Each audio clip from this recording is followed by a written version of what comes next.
चलिए दोस्तों, तो स्टार्ट करते हैं आज के इस वीडियो लेक्चर को, जिसमें मैं आपको बताऊंगा ओपन माइंड जो प्लेलिस्ट है, इस ओपन माइंड प्लेलिस्ट को किस लेवल के स्टूडेंट एक्सप्लोर कर सकते हैं।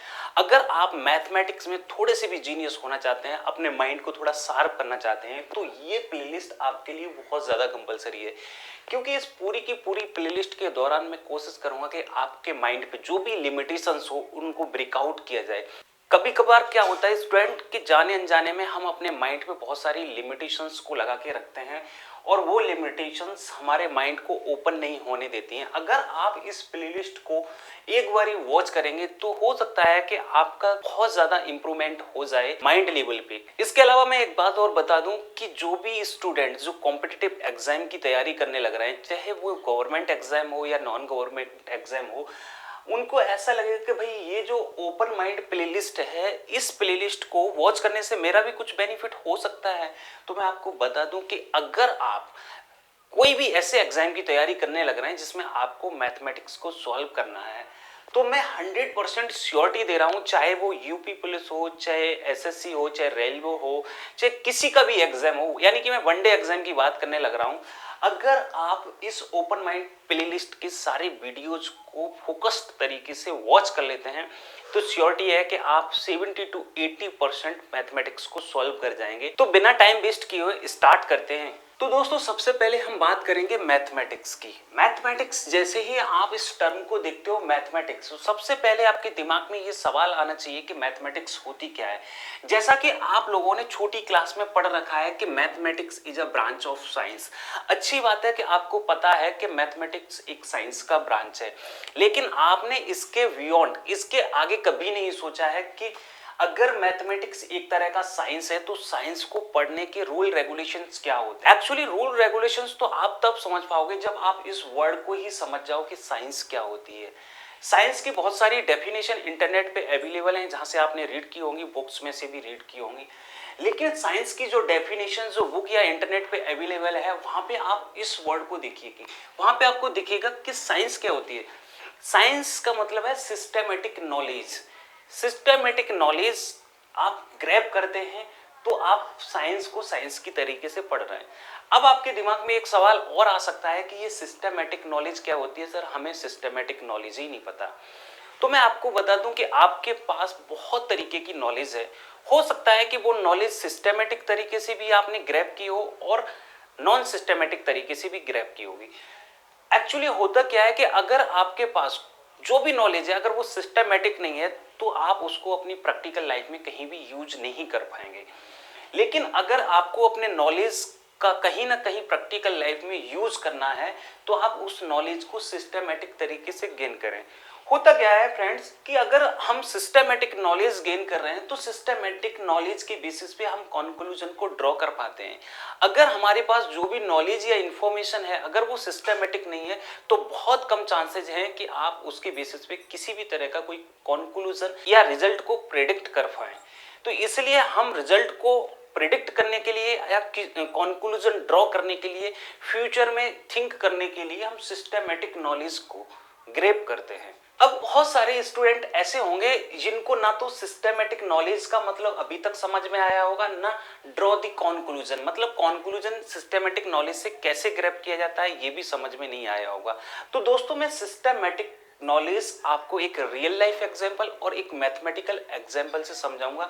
अगर आपने इन दोनों एग्जांपल को देख लिया तो 100% श्योरिटी है आपको सिस्टमेटिक नॉलेज क्या होता है वो भी पता चल जाएगा, और कंक्लूजन को कैसे ड्रॉ करते हैं सिस्टमेटिक नॉलेज से वो भी पता चल जाएगा। तो फॉर एग्जांपल मान लीजिएगा कि ये कोई एक रेस्टोरेंट है और इस रेस्टोरेंट में आप हर दूसरे दिन 12:30 पे लंच करने के लिए जाते हैं। कितने टाइम पे जा रहे हो आप? 12:30 पे। आपने ये नोटिस किया कि एक कोई दूसरी लड़की भी है यहाँ पे जो हर दूसरे दिन 12:30 पे वो भी लंच करने आती है, और ये रूटीन आप लोगों का कंटिन्यू चलता रहता है। अब मान लीजिए किसी भी तरह से आप एक दिन के लिए 12:30 पे बिजी हो जाते हो और आप उस रेस्टोरेंट में लंच करने के लिए नहीं पहुंच पाते हो। अगर मैं अब आपसे पूछूं, क्या वो जो लड़की हर दूसरे दिन उस रेस्टोरेंट में लंच करने के लिए आ रही थी, क्या वो आज आई होगी? 99% आपका जवाब ये होगा कि वो लड़की आई होगी। तो आपने कैसे बता दिया कि वो लड़की उस रेस्टोरेंट में आई होगी? एक्चुअली हुआ क्या था कि जब पिछले दिनों वो लड़की जब आ रही थी रेस्टोरेंट में लंच करने, तो वो एक सिस्टमेटिक तरीके से आ रही थी। उसका एक रूटीन था, यानी कि सिस्टम था। क्योंकि दोस्तों लड़की का जो रूटीन था वो बहुत ही सिस्टमेटिक था, इसलिए जो इंफॉर्मेशन ट्रांसफर हुई आपके माइंड के लिए वो सिस्टमेटिक हो गई। सिस्टमेटिक से ही आपने प्रेडिक्ट कर लिया कि वो लड़की उस पर्टिकुलर डे को भी आई होगी। अगर यही लड़की कभी आती, एक दिन आती, फिर 5 दिन बाद आती, फिर 5 दिन के लिए नहीं आती, और आप ये ऑब्जर्व करते कि ये लड़की कभी 4 दिन बाद आती है, कभी 6 दिन बाद आती है, कभी नहीं आती है, तो फिर आपका माइंड जो नॉलेज ग्रैब करता वो नॉन सिस्टमेटिक करता। और फिर अगर मैं आपसे पूछता क्या वो लड़की उस रेस्टोरेंट में आई होगी, तो आप बोल देते मुझे नहीं पता, यानी कि आपने कंक्लूजन ड्रॉ नहीं कर पाया। तो समझे कि सिस्टमेटिक नॉलेज से कंक्लूजन को ड्रॉ कर लिया जाता है। अब हम दोस्तों समझते हैं कि सिस्टमैटिक नॉलेज से कंक्लूजन को कैसे ड्रॉ किया जाता है। इसके लिए मैं एक मैथमेटिकल एग्जांपल को ले रहा हूं। आप समझिए कि अगर हम 5 का डिवीजन 5 से करते हैं तो आंसर क्या मिलता है हमें 1। अगर 7 का डिवीजन अगर हम 7 से करेंगे तो आंसर क्या मिलेगा 1। अगर हम 1000 का डिवीजन 1000 से करेंगे तो आंसर क्या मिलेगा 1। अगर मैं 10 टू द पावर 8 का डिवीजन 10 टू द पावर 8 से करूं तो आंसर क्या मिलने वाला है 1। अब अगर मैं 0 का डिवीजन अगर 0 से कर दूं तो आंसर क्या मिलने वाला है 1। आपको थोड़ा ये ऑड लगा होगा कि यार 0 का डिवीजन 0 से करेंगे तो 1 कैसे आएगा। कुछ लोग सोच रहे होंगे कि 0 आता है या 1 आता है, अभी तक के लिए जो 6 स्टैंडर्ड प्लस में है। लेकिन ये जो आंसर जिसने 1 लिखा है उसका भी लॉजिक है, तब वो आंसर 1 दे रहा है। देखिए आप इस नंबर को देखिए, जो ऊपर में जो नंबर लिखा है 5, ये सेम है नीचे जो नंबर लिखा है उसके। अगर ऊपर में जो नंबर है और नीचे में जो नंबर है, यानी कि न्यूमरेटर और डिनोमिनेटर सेम है, और हम डिवीजन करने लग रहे हैं, तो आंसर क्या मिल रहा है 1। इधर में भी सेम है, इधर में भी सेम है, आंसर क्या मिला है हमें 1। इधर में भी सेम है, इधर में भी सेम है, आंसर क्या मिला है हमें 1। तो भाई यहाँ पे भी देखिए ये भी सेम नंबर है और ये भी सेम नंबर है, तो हमें आंसर क्या मिलना चाहिए 1। तो इसका मतलब क्या हुआ कि हमने यहां से जो ऑब्जर्वेशन किया, नॉलेज को ग्रैब करने लग रहे हैं हम। कहां से? यहां से नॉलेज को ग्रैब करने लग रहे हैं। ये मत सोचिए कि सर क्या सिखाने लग रहे हैं कि भाई 5 का डिवीजन 5 से नहीं, मैं जो बताने लग रहा हूं आप उस चीज को पकड़िए। मैं आपको ये दिखा रहा हूं कि सिस्टमेटिक क्या होता है। सिस्टमेटिक यही है, देखिए मैंने यहां से ये ऑब्जर्व किया, अगर सेम नंबर का सेम नंबर से डिवीजन अगर हम करने लग रहे हैं तो हमें आंसर 1 मिल रहा है। तो इसका मतलब 0 का हम 0 से डिवीजन करेंगे तो 1 मिलना चाहिए, क्योंकि वो भी तो सेम नंबर है। और मैथमेटिक्स में जो रूल्स होता है वो हर जगह एप्लीकेबल होता है, तो इसका आंसर 1 होना चाहिए। लेकिन नहीं होता है, इसको हम नेक्स्ट डिस्कस करेंगे। लेकिन अभी के लिए आप समझिए कि आपने कंक्लूजन तो ड्रॉ कर पाया। आपने कंक्लूजन किससे ड्रॉ किया? ये 4 एग्जांपल से आपको ये पता चल गया कि अगर सेम नंबर का सेम नंबर में डिवीजन करते हैं तो आंसर 1 होता है। तो 5वां जो एग्जांपल है आपने इसका भी जवाब दे दिया कि भैया सेम नंबर का अगर सेम नंबर से डिवीजन कर रहे हैं तो आंसर 1 ही होना चाहिए।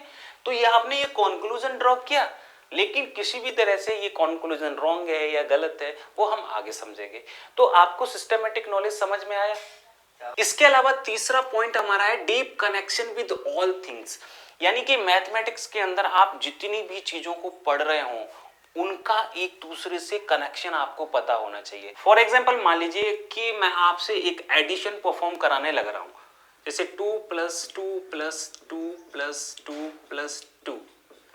अगर मैं आपसे इस तरह के एडिशन को परफॉर्म करा रहा हूं तो आप इसका जवाब कैसे देंगे कि 2 + 2 कितना हो गया 4, 4 + 2 कितना हो जाएगा 6, 6 + 2 कितना हो जाएगा 8, और 8 + 2 कितना हो जाएगा 10। तो इसका आंसर क्या बनने वाला है 10। भाई इसका आंसर क्या बनने वाला है 10। इसके अलावा इसी एडिशन को मैं एक और तरीके से देखूं कि ये 2 है, सारे नंबर सेम है, तो मैंने 2 को यहां पे राइट किया।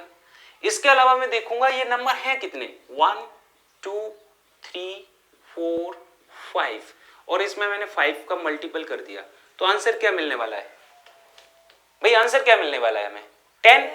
इसका मतलब क्या है, जब हमने एडिशन किया तब भी आंसर हमें 10 मिला। मल्टीप्लीकेशन किया तभी भी आंसर हमें 10 मिला। इसका मतलब क्या है कि मल्टीप्लीकेशन भी एक तरह का एडिशन है। भाई इस तरह के कनेक्शन को आपको स्टैब्लिश करना आना चाहिए। क्यों?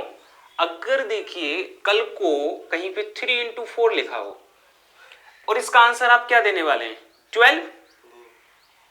अगर आप इसका आंसर 12 देने वाले हैं और ये 3 into 4 लिखा है, इसको कैसे लिखा जा सकता है? देखिए 3 into 4 को अगर हम एडिशन के फॉर्म में लिखेंगे तो 3 + 3 + 3 + 3, यानी कि देख किसी लिखने वाले ने इसको इस तरह भी लिखा होगा कभी।